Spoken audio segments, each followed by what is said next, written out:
Hi, this is Cooperative Learning presented by Elaine McFarlane. So what is cooperative learning? Slavin defines cooperative learning as peers encouraging each other to learn academic material. Slavin and Johnson both define cooperative learning as students working in small groups towards a common goal that depends on the learning and the performance of each member of the group.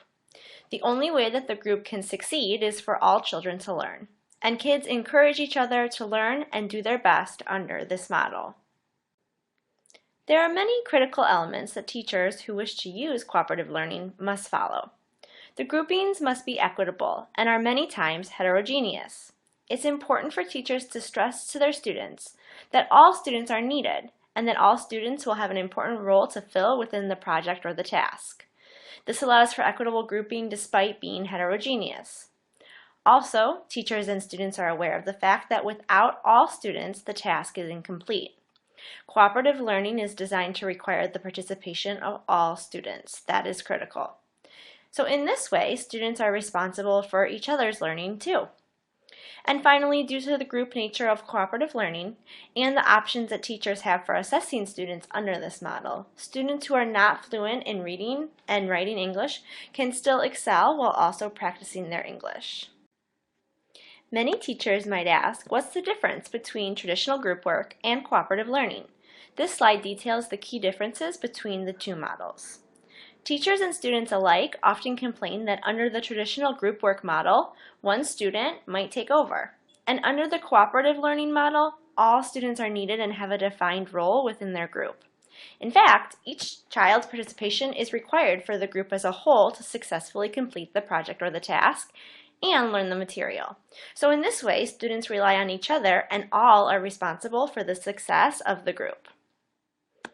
Under the traditional model, groups are often made without much thought, and I'm sure that we all have memories of even picking our own groups before engaging in a group work task.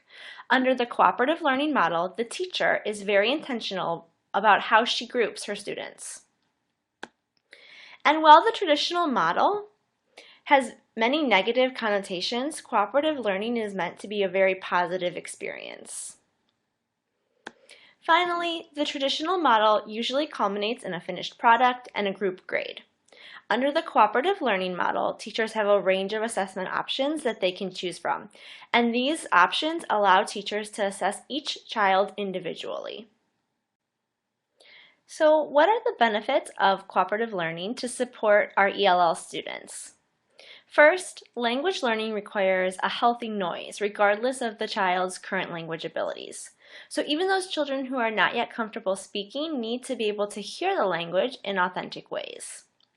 Cooperative learning also gives ELL students strategies to work together instead of only relying on the teacher to learn the target language.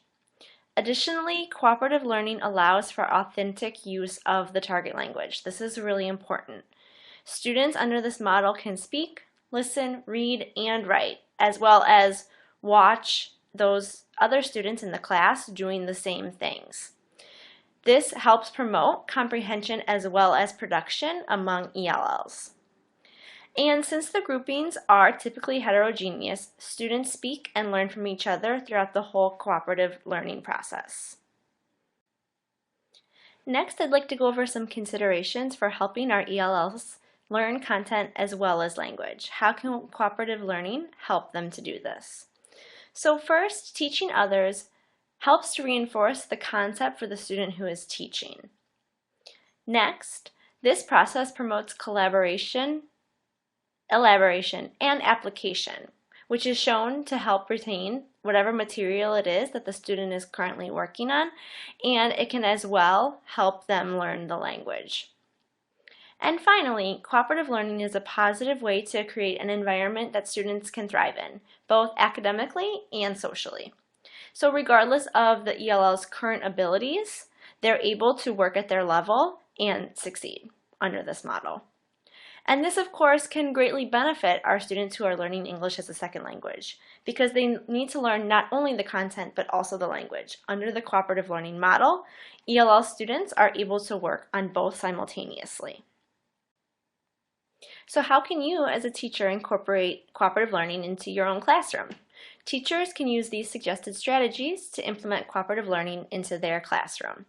Slavin recommends using groupings of 4 or 5, or using pairs depending on the task. And he says that class size doesn't matter, just make it work depending on the number of students that you have.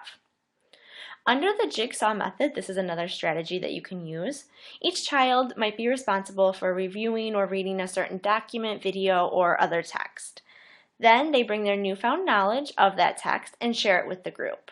And then all of the information from all group members is put together like a jigsaw puzzle. And this allows children to fully understand a concept or to fully complete an additional assignment. I've used this in teacher trainings and I find it highly effective. Under the numbered head strategy, teachers can assess to ensure that all children within a group have shared and mastered the material.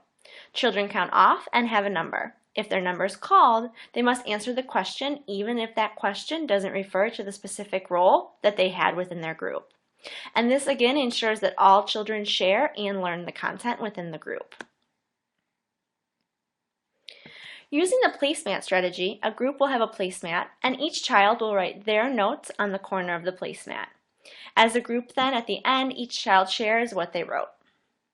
Another strategy that most teachers I think are familiar with is think, pair, share.